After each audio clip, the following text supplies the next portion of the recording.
I watched my 8-year-old son Tyler sit frozen on the couch as his cousins tore into wrapped boxes. My sister Courtney's twin girls squealed over brand new Apple Watches. Their brother unwrapped the latest iPhone. Tyler clutched the homemade coupon book I spent 3 nights making. Mom stood by the tree, smiling at Courtney's kids, repeating what she told me last month. We all agreed no gifts this year. Tyler's chin trembled. My stomach dropped. That night, shaking with rage, I deleted every streaming subscription meal kit service and donation I could not afford. But I am getting ahead of myself. Let me take you back to that Christmas morning, to the moment everything shattered. The living room of my parents' house smelled like cinnamon and pine. I had arrived early with Tyler carrying the green bean casserole I made at 5 in the morning before my retail shift. My hands were raw from the cold because my car's heater was broken. But I smiled anyway. This was Christmas. This was family. Tyler ran to hug his cousins Emma and Ella, the twins, who just turned 9. Their brother Marcus barely looked up from his phone. He was 11 and already too cool for family gatherings. Courtney breezed in 20 minutes later, perfectly dressed in a cream cashmere sweater that probably cost more than my rent. Her husband Brad followed with a stack of wrapped presents so tall I could barely see his face. "Sorry we're late," Courtney said, kissing Mom's cheek. "The Range Rover had to warm up." I said nothing. I had taken the bus here because gas money meant choosing between transportation and groceries, and Tyler needed to eat. Mom clapped her hands together. "Let's open presents before breakfast." My stomach clenched. I leaned toward Mom. "I thought we agreed no gifts this year." Mom waved her hand dismissively. "Oh, Billy, don't be so rigid. It's Christmas." I watched numb as Courtney's kids dove into their pile. Designer clothes, video games. Emma got an Apple Watch. Ella got an Apple Watch. Marcus got the new iPhone. They screamed with delight, hugging Courtney, hugging Brad, hugging Mom. Tyler sat very still beside me, holding his coupon book. Inside were promises I could barely keep. 1 free ice cream trip. 1 movie night with popcorn. 1 afternoon at the park. Things that cost nothing, because I had nothing. "Tyler, honey," Courtney said, her voice dripping with false sweetness. "Don't you have anything to open?" "Mom made me this," Tyler said quietly, holding up the coupon book. Emma wrinkled her nose. "That's not a real present." "Emma," I said sharply, "that's rude." "Well, I just couldn't resist spoiling my babies," Courtney said, pulling the twins close. "They work so hard in school. They deserve the best." The implication hung in the air like smoke. Tyler didn't work hard. Tyler didn't deserve the best. I didn't provide the best. Mom jumped in quickly. "Courtney works so hard, she deserves to treat her children." I bit my tongue so hard I tasted blood. Courtney had not worked in 6 years. She married Brad right out of college, got pregnant immediately, and became a full-time stay-at-home mom in a 5-bedroom house with a pool. I worked 2 jobs.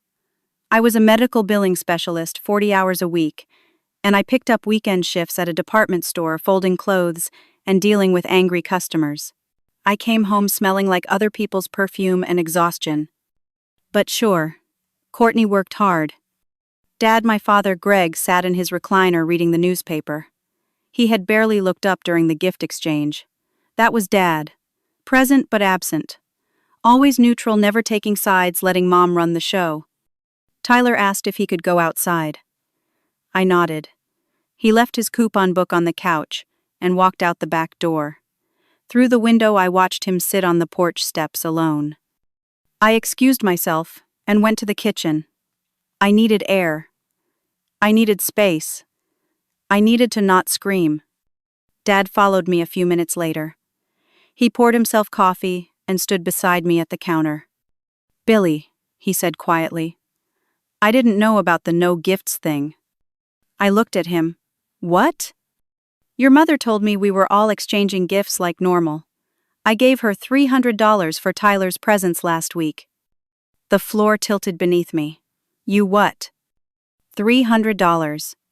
I told her to get him that gaming console he wanted, and some clothes, maybe a few books. My hands started shaking. Dad, Tyler didn't get anything from you and Mom. Dad's face went pale. That's not possible. I gave her the money specifically for him. I left him standing there and marched back to the living room. Mom was on the floor with the twins, helping them set up their new watches. Mom, I said, can I talk to you in the kitchen? Billy, I'm busy right now. Now. Something in my voice made her stand up. She followed me, irritation clear on her face. In the kitchen with Dad standing witness, I confronted her. Dad gave you $300 for Tyler's Christmas presents. Where are they? Mom's face flushed. She glanced at Dad, then at me. I can explain. Please do. Courtney's kids are used to a certain lifestyle, Mom began. I thought it would be nice to supplement what Brad and Courtney got them. The Apple Watches were from me. From Grandma. You used Dad's money for Courtney's kids. Billy, don't make this into something it's not. What about Tyler? My voice was rising. I could not stop it. What about your other grandson? Tyler needs to learn that not everything comes easy, Mom said, crossing her arms. You baby him. You shelter him from reality.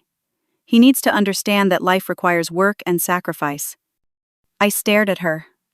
This woman who gave birth to me, who was supposed to love me, who was supposed to love my son. He's 8 years old, I whispered. And Emma and Ella are 9, they're practically young ladies. Dad interrupted. Margaret, I gave you that money for Tyler. And I used my judgment as his grandmother to decide what was best. Mom snapped. Tyler doesn't need expensive things. He needs character. I could not breathe. The kitchen walls were closing in. Let me make sure I understand, I said slowly. 3 weeks ago you called me and told me we were all agreeing to no gifts this year. You said money was tight. You asked me to skip buying presents for Tyler. I agreed because I'm 3 months behind on rent, and I thought I was helping the family. I skipped getting Tyler the one thing he wanted. I made him homemade gifts instead. And the whole time you knew Courtney was buying her kids expensive presents. You knew you were using Dad's money to buy Courtney's kids more presents. You knew Tyler would show up with nothing while his cousins got everything. And you let it happen. Mom lifted her chin. I don't appreciate your tone. Does Grandma not love me? We all turned. Tyler stood in the kitchen doorway. His eyes were red. He had been crying. That's what Emma said. She said Grandma loves them more because they got real presents and I only got coupons. Mom's face softened, but not enough. Tyler, sweetie, Grandma loves you very much. But love isn't about things. It's about teaching you to be strong. Tyler looked at me. Can we go home? Yes, I said. Get your coat.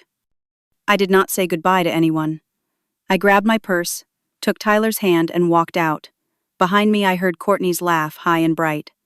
Behind me I heard the twins squealing over their new toys. Behind me I heard my mother say, well, she's always been dramatic. In the car, Tyler would not look at me. He stared out the window as I drove us back to our tiny 2-bedroom apartment across town. Mom, he said finally. Yes, baby. Why doesn't Grandma love me? I gripped the steering wheel so hard my knuckles went white. I could not answer him.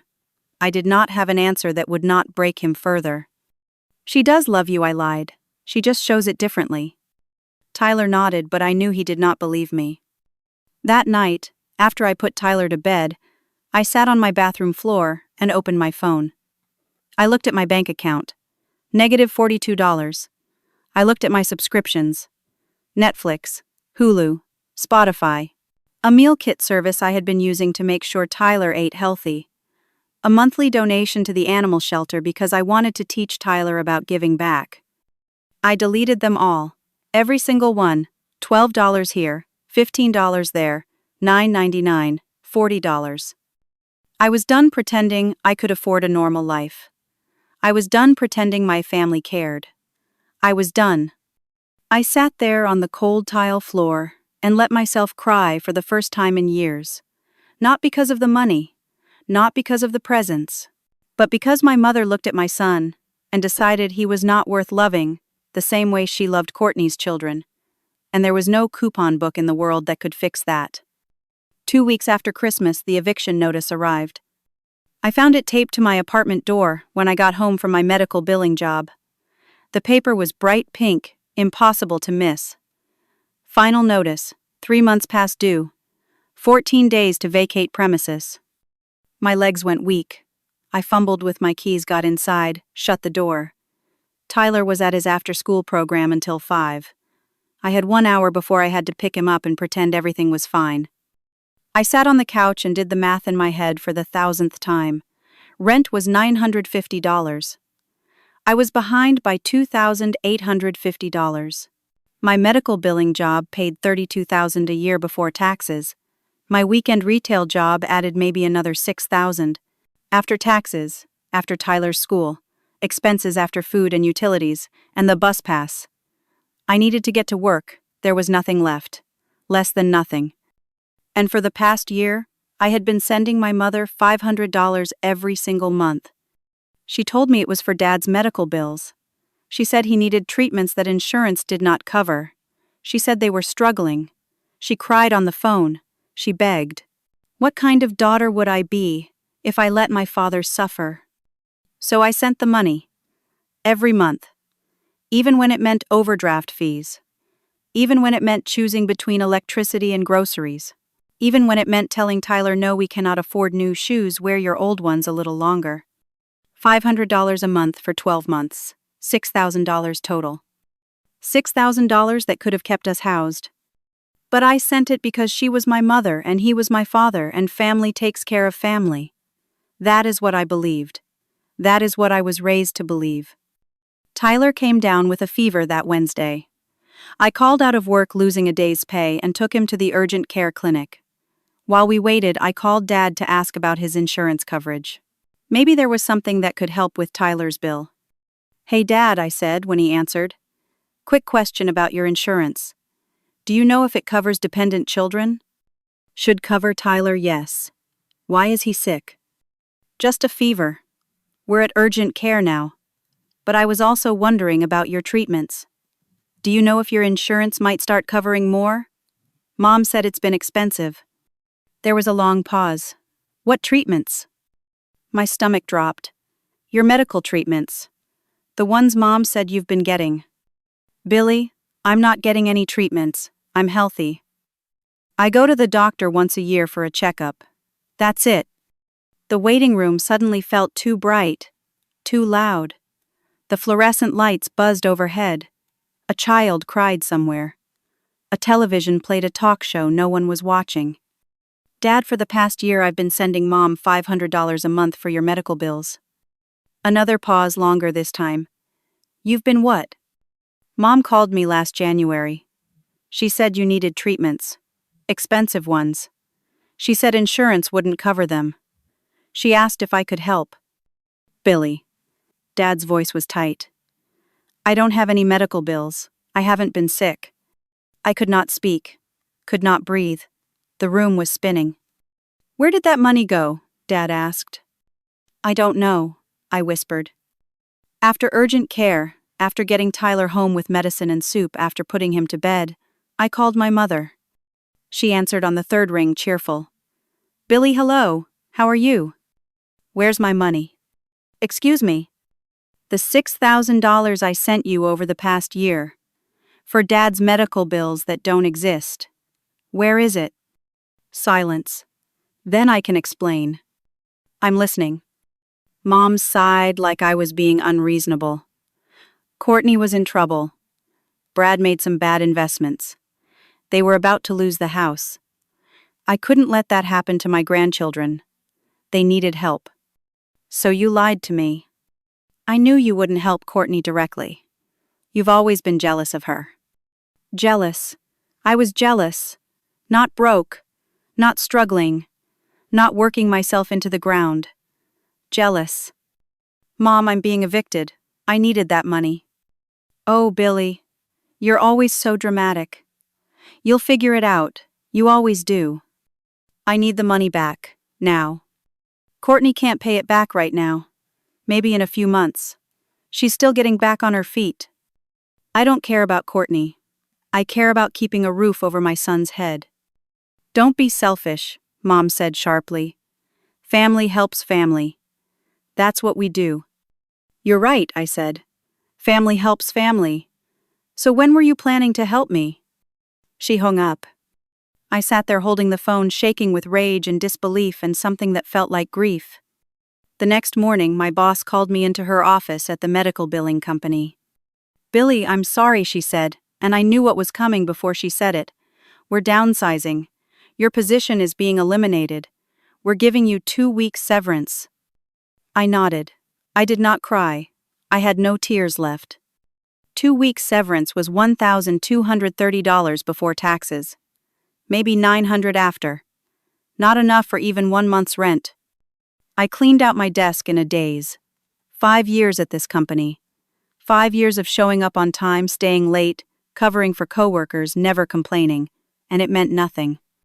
That evening I was scrolling through Facebook while Tyler did homework. I should not have looked. I knew I should not have looked. But I did. Courtney's page was public. Her most recent post from 2 days ago, a photo album titled Paradise Found. I clicked. Pictures of Courtney and Brad, and the 3 kids on a beach. Clear blue water, white sand. Everyone in matching linen outfits. Sunset shots. Fancy restaurant shots. The kids snorkeling. Brad on a jet ski. The caption, sometimes you just need to treat yourself. 1 week in Hawaii, and we're all recharged. Blessed beyond measure. Hawaii. They just got back from Hawaii. While I was facing eviction. While my mother told me Courtney could not pay me back because they were still struggling. While my son went without Christmas presents because his aunt needed money. I looked at the dates on the photos. They were in Hawaii during Christmas week. Right after they opened all those expensive presents at my parents' house. I set my phone down very carefully because if I held it any longer I would throw it across the room.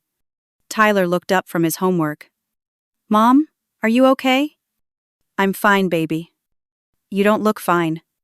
I went to the bathroom, locked the door, and sat on the floor. The same floor where I had cried on Christmas night. I was so tired of this floor. So tired of crying. So tired of everything. My son's voice came through the door, small and scared. Mom. I stood up. I washed my face. I opened the door and found Tyler standing there, his eyes wide with worry. I'm okay, I told him, crouching down to his level. I promise. Everything is going to be okay. He hugged me. His small arms wrapped around my neck, and he held on tight. You always say that, he whispered. Because it's always true. But for the first time I did not believe my own words. I had no job, no savings, no family support. An eviction notice with 12 days left. And a mother who looked at my suffering and called me dramatic. How was anything going to be okay? That night, after Tyler fell asleep, I sat at my kitchen table and looked at the bills spread in front of me. Rent, electric, water, phone, Tyler's school lunch account.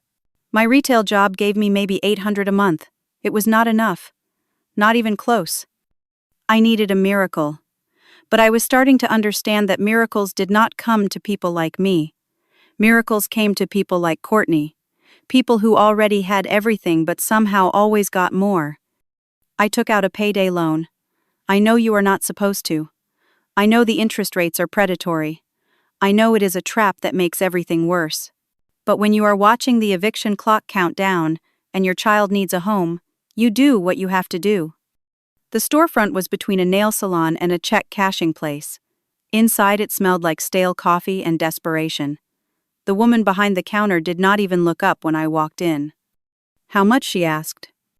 Enough to cover 3 months' rent. $28.50. She typed into her computer.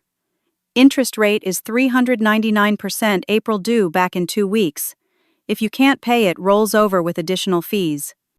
I understand. First payment will be $4,300. My stomach clenched. For a loan of $28.50. That's correct. I signed the papers. What choice did I have? I paid my landlord that afternoon. He took the money without comment, marked my account current, and told me to stay on top of it from now on. Like I had been late for fun. Like I enjoyed the stress. I applied for unemployment from my medical billing job. The website said benefits would start in 3 to 6 weeks. I had no idea how I would survive 3 to 6 weeks. That weekend, I picked up a third job stocking shelves overnight at a grocery store. $10 an hour, midnight to 6 in the morning. It meant I would not sleep, but it meant $100 a night, 6 nights a week. $600 a week. $2,400 a month. Combined with my retail job, I could maybe scrape by. I came home Sunday afternoon after my first overnight shift and fell asleep on the couch while Tyler watched cartoons. I woke up 2 hours later to my phone ringing. Courtney. I almost did not answer, but curiosity got the better of me. Hello. Billy, hey. Her voice was bright casual, like Christmas had not happened, like she had not stolen $6,000 from me through our mother's lies. I need a favor. I waited. Brad and I have a spa day planned next Saturday. Could you watch the kids? I'll drop them off around 10 in the morning. I laughed. I actually laughed. You're joking. What, it's just for a few hours? No. Billy, don't be like this. Don't be like what, Courtney? Don't be like someone who is working 3 jobs because you took all my money. I didn't take anything. Mom helped us out.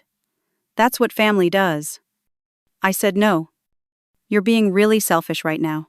Family helps family. I hung up. 2 minutes later, Mom called. Billy, Courtney just told me you refused to help her. That's correct. Your sister is under so much stress. She needs a break. You could help her. I stood up from the couch, my whole body shaking. Mom, I am facing eviction. I lost my job. I'm working 3 jobs now to keep my son housed. I have not slept more than 3 hours in the past 4 days. And you want me to drop everything to babysit for Courtney so she can get a massage? Don't be so dramatic. I need the $6,000 back. Now. Not in a few months. Now. Courtney doesn't have it. Then you give it to me. I don't have that kind of money lying around. Yes, you do. I know you do. You have plenty of money. You just don't want to give it to me. You're being very ugly right now, Billy. I raised you better than to hold money over family like this. I'm holding money over family. I'm the one who sent you $6,000 I didn't have because you lied about Dad being sick.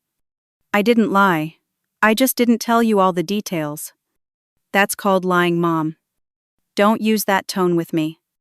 Give me my money or I'm done. With you. With Courtney. With all of this. Don't threaten me. I'm your mother. Then act like it. She hung up on me. Tyler appeared in the doorway. He had heard everything. Grandma's mad at you, he said quietly. Yeah. Because of me? No, baby. Never because of you. He nodded, but did not look convinced. That Tuesday, Tyler's school called. His teacher, Mrs. Anderson, asked if I could come in for a conference. My heart sank. Tyler had never been in trouble before. I took my lunch break and drove to the school. Mrs. Anderson was a kind woman in her 50s with gray hair and warm eyes. She taught 3rd grade with the kind of patience I could never manage. Thank you for coming, she said as I sat across from her. I wanted to talk to you about some concerns with Tyler. Is he in trouble? Not exactly. But his behavior has changed since the holidays. He's withdrawn. Not completing homework. He got into a fight last week. A fight Tyler doesn't fight. I know. That's why I'm concerned. The other child was teasing him, calling him poor, saying his family didn't love him. My chest tightened. What happened? Tyler pushed him. It didn't escalate beyond that, but it's not like Tyler. He's usually so gentle. Who was saying these things? Mrs. Anderson hesitated. I probably shouldn't say. Please. It started with some children from Maplewood Elementary. They're friends with Tyler's cousins. Maplewood was where Courtney's kids went. A private school that cost more per year than I made in 6 months. His cousins have been talking about him. Apparently, the stories got back to some children here. You know how kids are. They share everything. I closed my eyes. What kinds of stories? That Tyler's family is poor. That his mother can't afford things. That he didn't get any Christmas presents. My hands clenched into fists under the table. Mrs. Anderson, I need to be honest with you.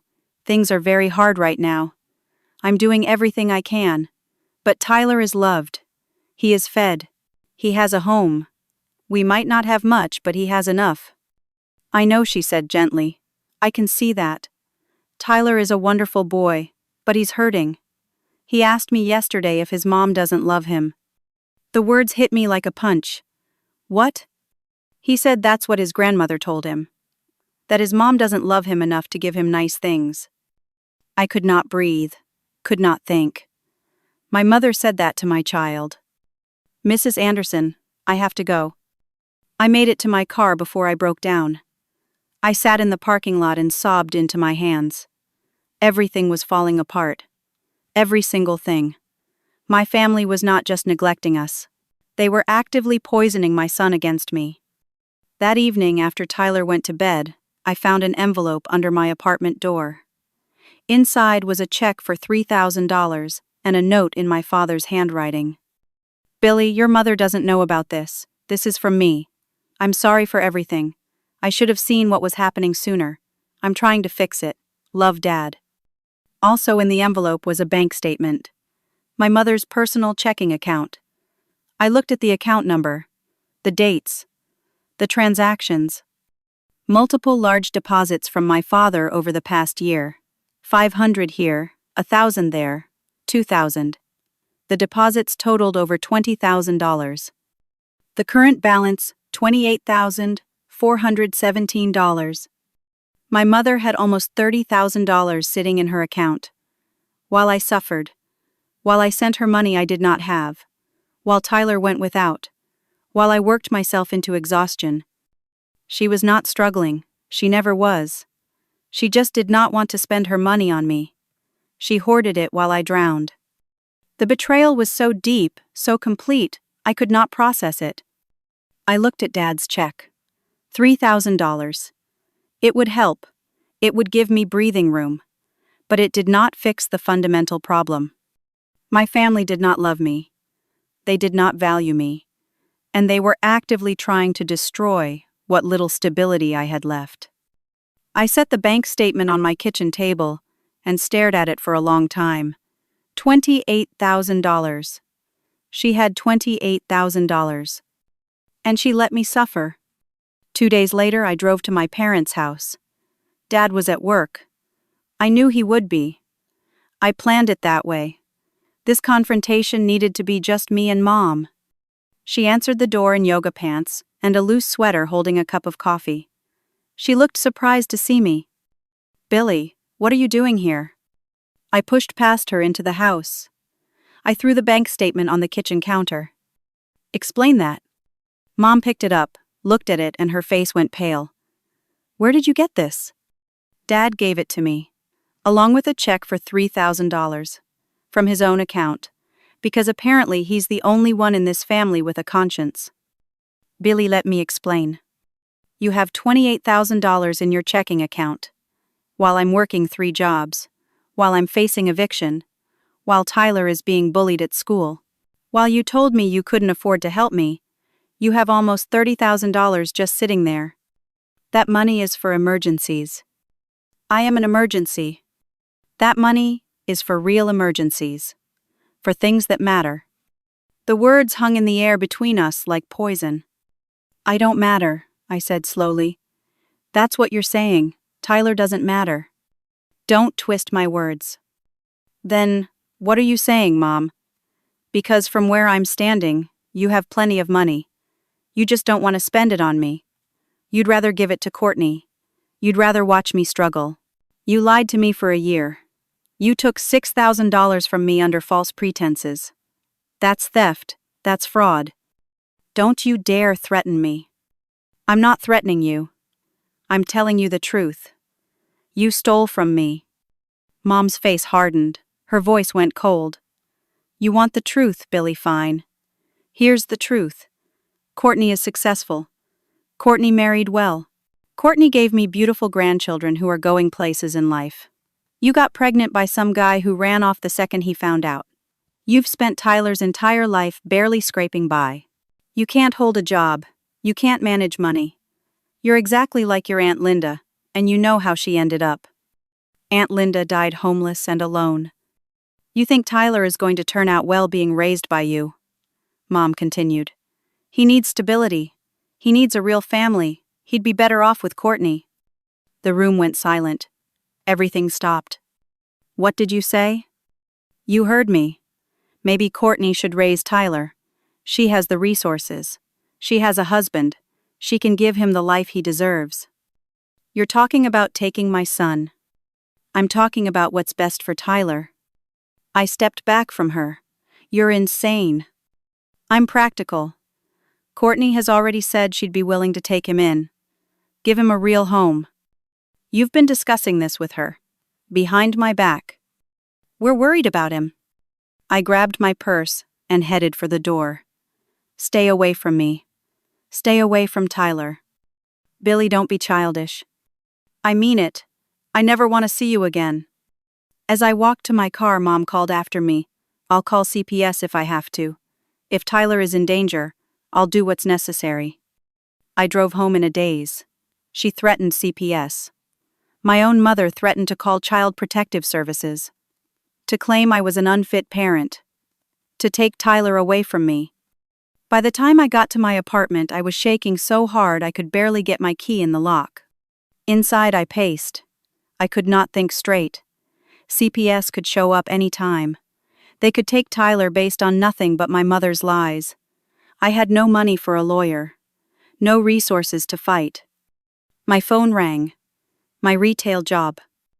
Billy, we need to talk. Can you come in? I drove to the store. The manager, a thin man named Paul, met me in his office.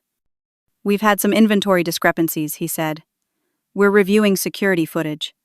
You're suspended without pay until we complete our investigation. I didn't steal anything. That's what the investigation will determine. We'll call you in a few days. I left the store in a daze. I was losing everything. My family, my income, my stability. And now they were accusing me of theft. That afternoon, Tyler's school called again. Tyler got into another fight. This time he punched a kid who said his mom was going to jail. Zero tolerance policy. Tyler was suspended for 3 days. 3 days I had to keep him home. 3 days I could not work my overnight grocery job because I had no childcare. 3 days I would lose income I desperately needed. I picked Tyler up from school. He would not look at me. In the car he cried. I'm sorry, Mom. He said you were going to jail. He said we were going to be homeless. He said Aunt Courtney was going to adopt me. Who said that? Marcus. He told everyone at recess. Marcus, Courtney's 11-year-old son. He was spreading these lies. That evening, Dad called. Billy, we need to talk. Something's happened. What now? Your mother met with a lawyer today. I found the appointment in her calendar. She's inquiring about grandparent custody rights. The room spun. What? I don't think she can actually do anything, but she's trying. She's building a case. She's been documenting things. Your job losses. Your financial problems. She took photos of your apartment when she visited last spring. She's serious about this. I'm afraid so. And Billy, there's more. What? I think Courtney is involved. I found emails between them. They've been planning this for months. Maybe longer. Planning what? To take Tyler. They want to raise him together. Courtney wants another child, but can't have more. The adoption agency rejected them years ago, so they're going after Tyler. I could not speak, could not move. The retail job suspension, Dad continued. Courtney's husband Brad owns a stake in that company. I think he had something to do with the theft accusation. They're framing me. I think so. I think they're systematically destroying your life so they can claim you're unfit. Dad, what do I do? Fight. I'll help you. But you need to fight. I hung up and looked around my tiny apartment. At Tyler's backpack by the door, at his drawings on the refrigerator, at the life we built together despite everything. They were trying to take him. My own family was trying to steal my child. And I had no idea how to stop them. I did not sleep that night. I lay in bed staring at the ceiling, trying to understand how my life had become a horror movie, trying to figure out what I had done to deserve this. Morning came gray and cold. Tyler stayed in his room, still suspended from school. I made him breakfast and tried to act normal. Like I was not terrified. Like our entire world was not collapsing. The payday loan company called at 9 in the morning. Payment was due today, $4,300. I had maybe $600 in my account from my overnight grocery shifts before Tyler's suspension made me miss 3 nights of work. I can't pay today, I told the woman on the phone. Then the loan rolls over. New payment due in 2 weeks. $5,200. That's almost double what I borrowed. That's the terms you agreed to. She hung up. I sat on my couch and tried not to scream. Tyler appeared in the hallway. Mom, are we going to be homeless? What? No. Why would you think that? Kids at school said so. Emma and Ella told everyone you can't pay rent. How would they know that? Tyler shrugged. Grandma talks to them. Of course she did. My mother was sharing my private financial information with Courtney's children who were spreading it around their school, which spread to Tyler's school. They were publicly humiliating us. My phone rang. Dad, can you meet me for lunch? There's someone I want you to talk to. Who? Just meet me, please. We met at a diner near my apartment. Dad was already in a booth when Tyler and I arrived. Across from him sat a woman in her 50s with short brown hair and kind eyes. Billy, this is Patricia, Dad said. She's a family attorney. Patricia shook my hand. Your father told me what's happening. I want to help. I can't afford a lawyer. We'll work something out. Payment plan. Whatever you need. But first, let's talk about your case. Over coffee and grilled cheese sandwiches for Tyler, I told Patricia everything. The lies, the money, the Christmas gifts, the threats, the custody inquiry. Patricia took notes. When I finished, she was quiet for a moment. This is worse than I thought, she said finally. Can they really take him? Not easily. You'd have to be proven unfit. But they're building a case. Job instability. Financial problems. Your mother can claim she's concerned for Tyler's welfare. What do I do? We fight back. And we gather our own evidence. Patricia spent the next hour outlining a strategy. Document everything. Record conversations if legal in our state. Gather witnesses who could testify to my good parenting. Get statements from Tyler's teachers about his well-being before this started. Your father is willing to testify, Patricia said, glancing at Dad. That helps. Dad nodded. I filed for divorce yesterday. I should have done it years ago. The divorce will complicate your mother's case, Patricia explained. If her own husband is saying she's been dishonest and manipulative, it undermines her credibility. It was something. Not much, but something. That evening after we got home, there was a knock at my door. I looked through the peephole. Courtney stood there with a woman I did not recognize. I opened the door. What do you want? This is Linda Thompson, Courtney said, gesturing to the woman. She's a social worker. I asked her to do a wellness check on Tyler. My stomach dropped. A wellness check. Just to make sure everything is okay, you understand. I'm worried about my nephew. Linda Thompson smiled warmly. May I come in? I had no choice. If I refused, it would look like I had something to hide. I opened the door wider. They walked through my apartment. It was clean. I made sure it was always clean. But it was sparse. Second-hand furniture, cheap dishes. Nothing matched. Everything looked exactly like what it was, the home of someone barely surviving. Linda took notes. She asked Tyler questions. Was he happy? Did he have enough food? Did he feel safe? Tyler answered honestly. Yes, he was happy. Yes, he had food. Yes, he felt safe. But he was 8 years old and scared, and his answers sounded uncertain even to me. Courtney stood by the door, watching with barely concealed satisfaction. After they left, I found paperwork Linda had left on my counter.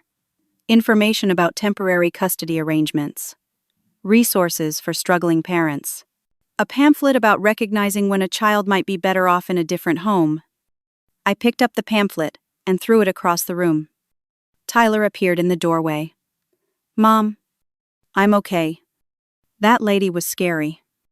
I know. Is Aunt Courtney going to take me away? I knelt down and hugged him. No, never. I promise. But I did not know if that was a promise I could keep. 2 days later, I received official paperwork. A CPS case had been opened based on concerns from family members. I had 2 weeks before a formal hearing. I needed to prove stable housing, stable income, and mental well-being. I had none of those things. I sat on my floor reading the documents. They were full of lies. Tyler was always hungry.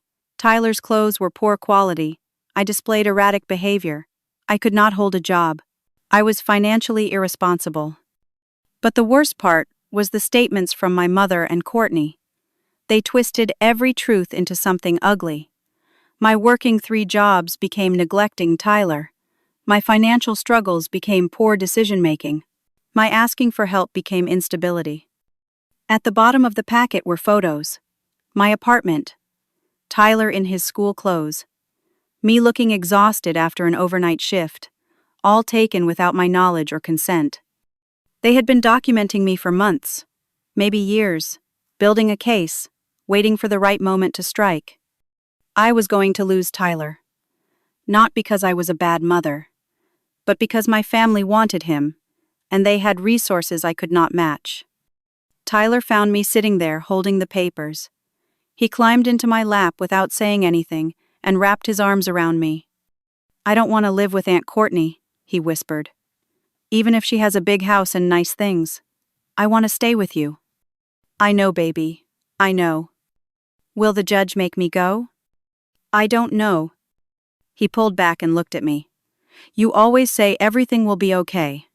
Say it now. I looked at my son. At his worried eyes. At his trembling chin. At the trust he still had in me, despite everything. Everything will be okay, I said. I promise. I'm going to fight for you. And I'm going to win. I did not know if that was true. But I said it anyway. Because he needed to hear it. And because somewhere deep inside beneath the fear and exhaustion, I was done being a victim. They wanted a fight, I would give them one. 3 days before the hearing, Tyler's teacher called me. Billy, this is Mrs. Anderson. Can you meet me? Not at school, somewhere private. We met at a coffee shop across town. Mrs. Anderson ordered us both tea and waited until we were seated in a corner booth before speaking. I know what's happening with the custody case, she said quietly. Small town. Word spreads. I'm doing everything I can. I know you are, and I want to help. She pulled a folder from her bag. There's something you need to know about your sister. My hands wrapped around the warm mug. What? My sister works in family court. She's seen Courtney before. About 3 years ago, Courtney and her husband tried to adopt a child. I didn't know that. The adoption was denied, based on a psychological evaluation. I leaned forward. What kind of evaluation? I can't access the sealed records, but my sister remembers the case. Courtney has a history of obsessive behavior. She became fixated on a student when she was teaching before she quit. The school had to intervene. Nothing illegal happened, but it was enough to make the adoption agency deny her application. She tried to adopt because she wanted more children. I think it's more than that. I think she has a pattern of becoming attached to other people's children, of wanting to possess them. Mrs. Anderson slid a business card across the table. This is the lawyer who handled that adoption case. Her name is Patricia Chen. She might be able to help you. I looked at the card. Patricia Chen. The same name Dad had mentioned. I already spoke to a Patricia, a family attorney my dad knows. That's probably her. She's good, Billy. She'll fight for you. After leaving the coffee shop, I called Patricia. I told her what Mrs. Anderson had said about the adoption denial. I remember that case, Patricia said. I can't share the sealed records, but I can ask pointed questions in court. Questions that might lead the judge to look deeper into Courtney's background. Is that enough? Combined with everything else? Maybe. I'm also having an investigator look into your family's finances. Your father gave me access to some records. What are you looking for? Proof of the conspiracy? The emails? The planning? Evidence that this custody attempt is motivated by Courtney's obsession, not genuine concern for Tyler. How long will that take? We have 3 days. My investigator is fast. That evening, Dad came to my apartment with a box of files. I've been going through everything at the house while your mother is gone, he said. I found these. Inside the box were printed emails. Years of correspondence between Mom and Courtney. I sat on my couch and read them while Dad made Tyler dinner in my tiny kitchen. The emails were damning. From 2 years ago, Billy will never be able to give Tyler what he deserves. He's such a sweet boy. He should be with us. From 18 months ago, I've been thinking about Tyler constantly. He could be like a son to me. The boy Marcus always wanted. From a year ago, we need to be patient. Document everything. When the time is right, we'll have enough evidence to make a case. From 6 months ago, I'm giving Courtney money to help, but Billy doesn't need to know the details. The more she struggles, the easier this will be. They planned this. For years. Every hardship I faced, every struggle, every moment of desperation was engineered by them. The fake medical bills to drain my savings. The favoritism at Christmas to humiliate Tyler. The lies to family court. It was not neglect. It was not favoritism. It was calculated psychological warfare designed to break me down until I could not fight back. Billy Dad said quietly from the kitchen doorway. There's more. He handed me his phone. On the screen was Courtney's Facebook page. But these were posts I had not seen before. Older posts, some deleted but recovered by Patricia's investigator. Photos of Tyler at family gatherings. Cropped to exclude me. Captions like my sweet boy, and so blessed to have Tyler in my life. Posts written as if Tyler was her child.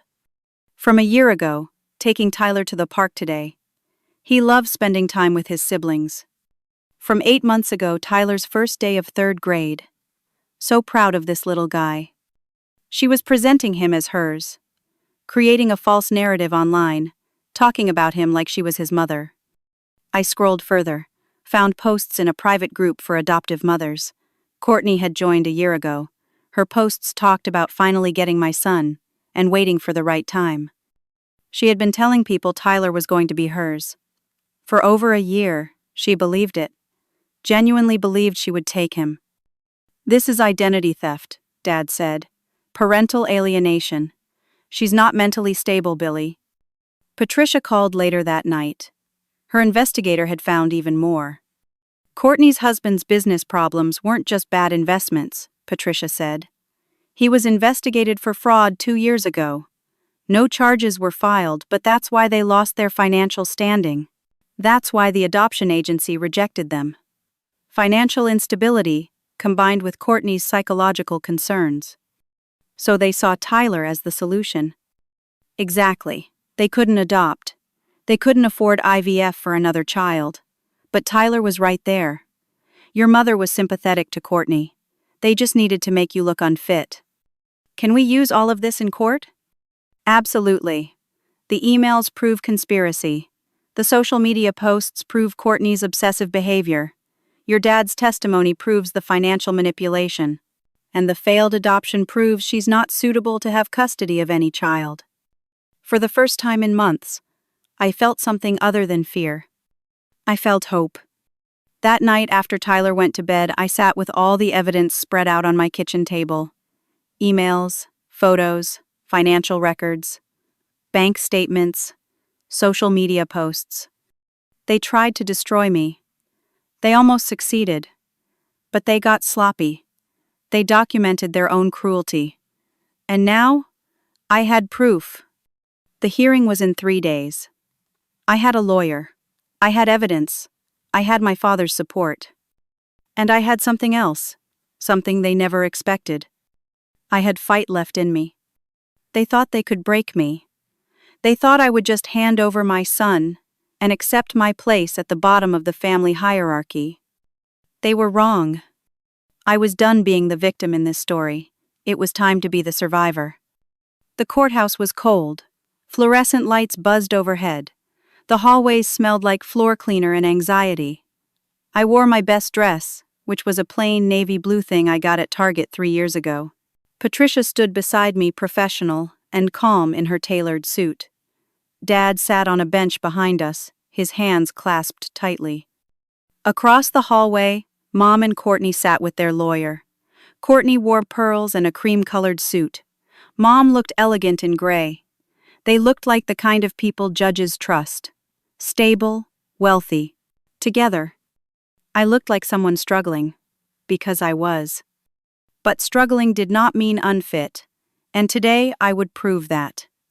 We entered the courtroom. The judge was a woman in her 60s with silver hair and sharp eyes. Judge Martinez. Patricia said she was fair, but tough. The proceedings began. CPS presented their case first. The concerns raised by family, my job instability, my financial problems, photos of my sparse apartment.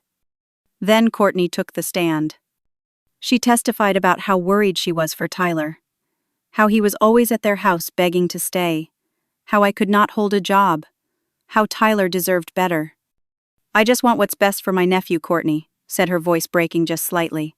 He's such a special boy.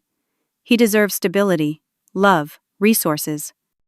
And you believe you can provide that, the CPS lawyer asked. Yes. My husband and I have a beautiful home. Tyler would have his own room. He'd go to an excellent private school. He'd have everything he needs. Mom testified next. She painted a picture of me as irresponsible, dramatic, unable to cope with life's challenges. I've tried to help Billy, Mom said. But she makes poor choices. She can't manage money. She's always in crisis. I worry Tyler is suffering because of her instability. The judge took notes.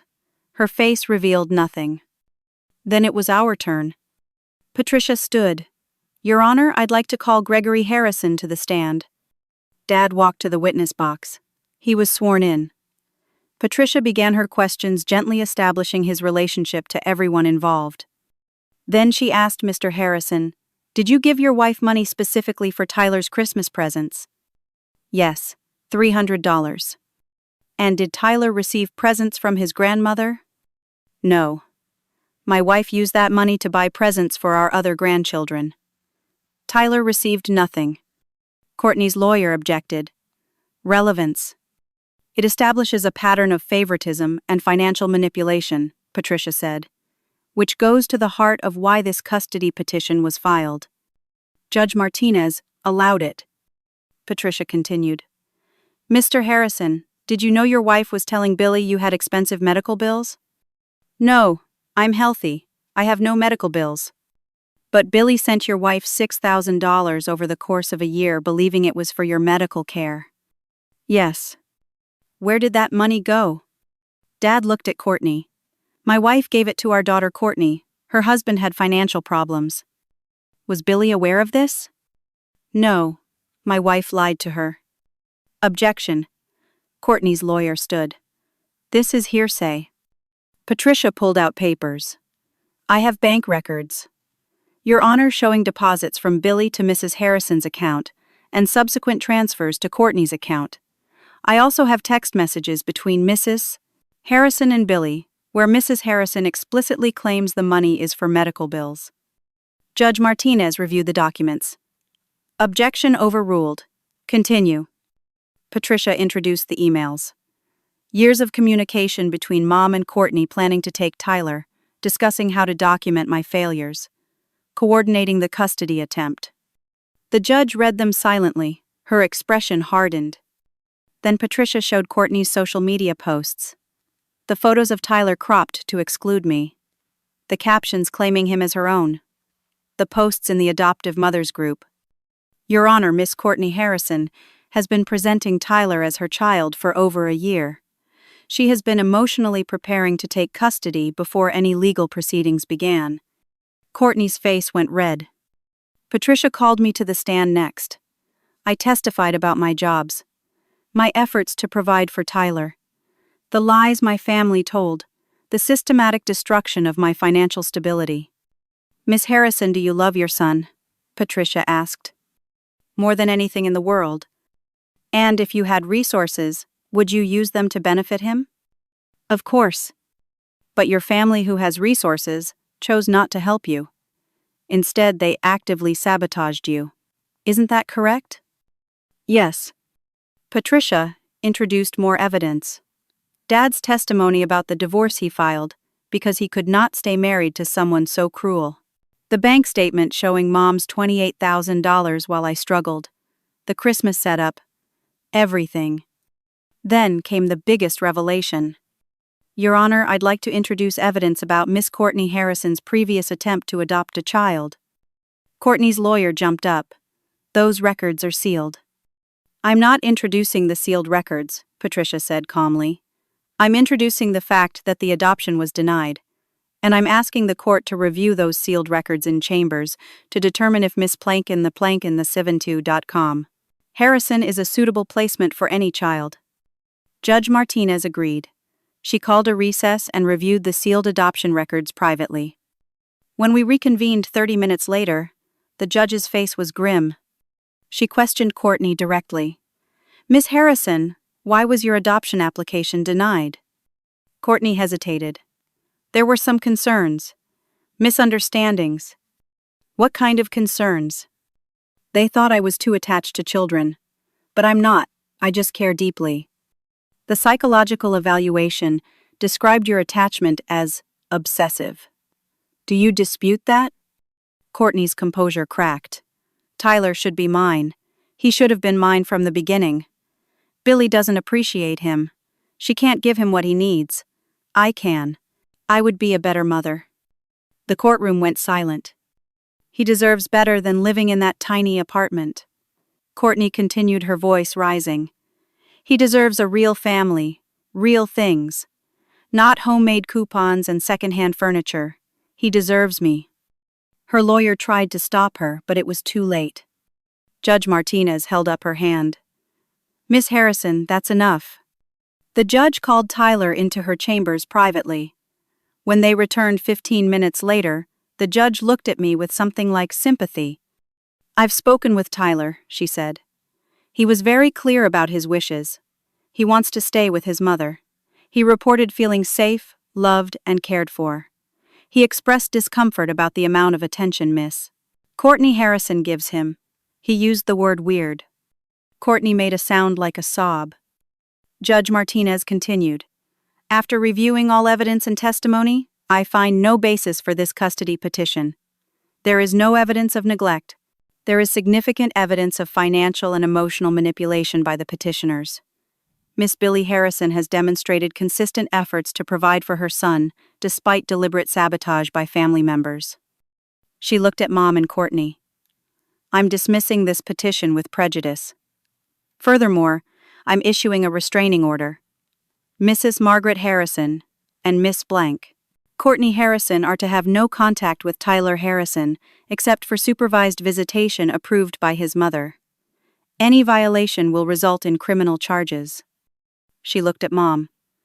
Mrs. Harrison, the court also orders you to repay Billy Harrison the $6,000 obtained through fraudulent means with interest. You have 60 days. She banged her gavel. We're adjourned. I could not move. Could not breathe. It was over. I won. Dad hugged me. Patricia shook my hand. Tyler ran to me from the hallway where he had been waiting with a court officer. We get to stay together, he asked. Yes, baby. Always. Mom and Courtney left without looking at me. Their lawyer looked embarrassed. 2 months later, everything was different. Mrs. Anderson recommended me for a medical billing position at the hospital where her husband worked. It paid $45,000 a year with benefits. Real benefits. Health insurance. Paid time off. Retirement plan. I used Dad's $3,000, and the court ordered repayment from Mom to catch up on every bill. I was no longer behind. For the first time in years, I had breathing room. Dad and Mom's divorce finalized quickly. Mom did not contest it. She was too humiliated. The story spread through our small town. People knew what she had done. Her friends distanced themselves. Her church group asked her to step down from leadership.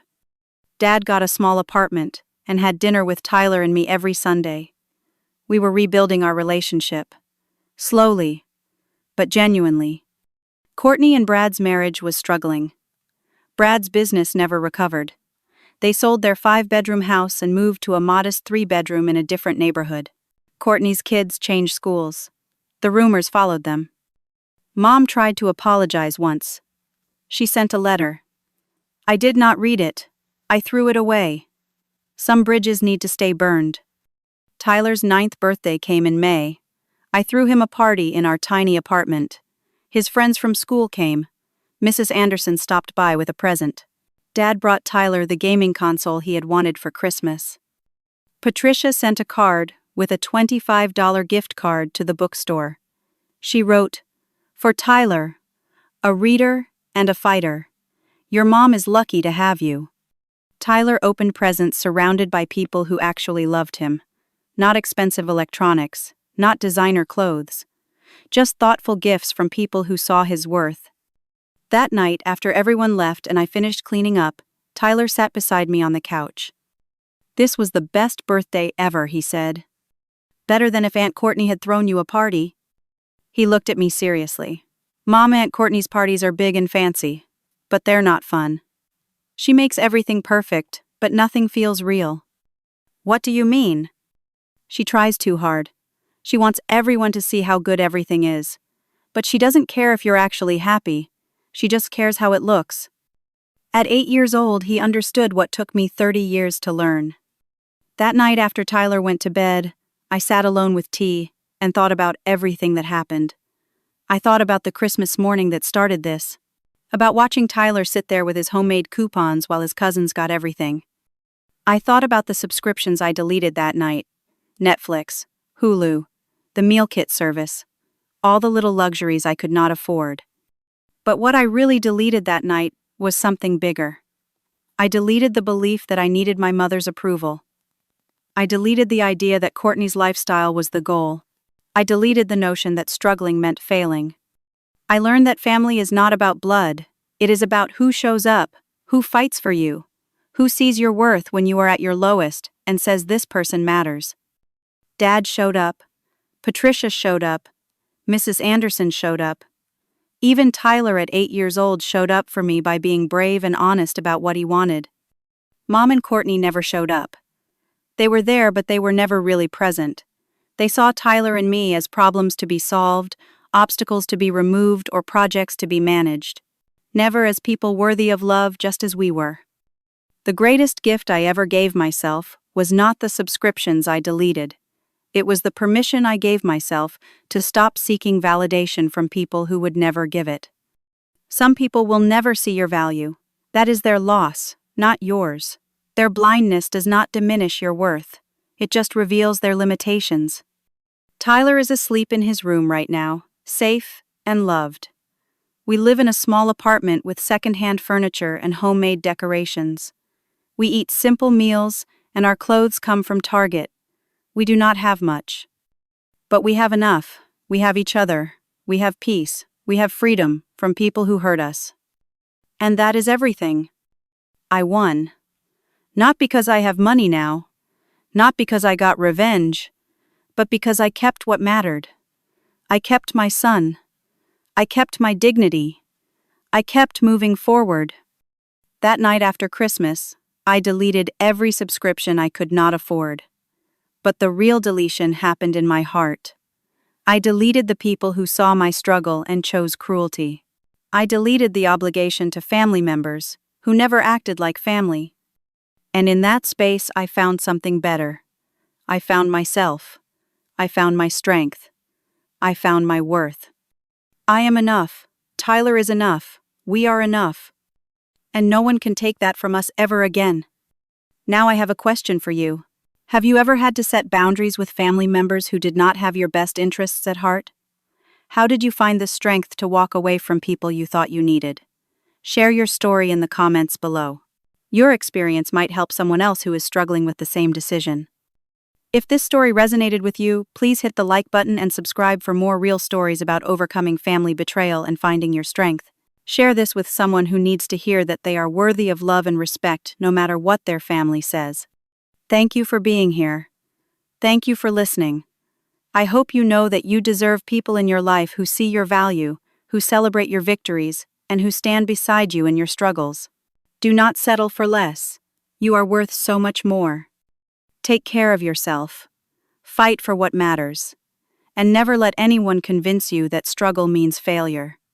Some of the strongest people I know are the ones who kept going when everything fell apart. You are one of them.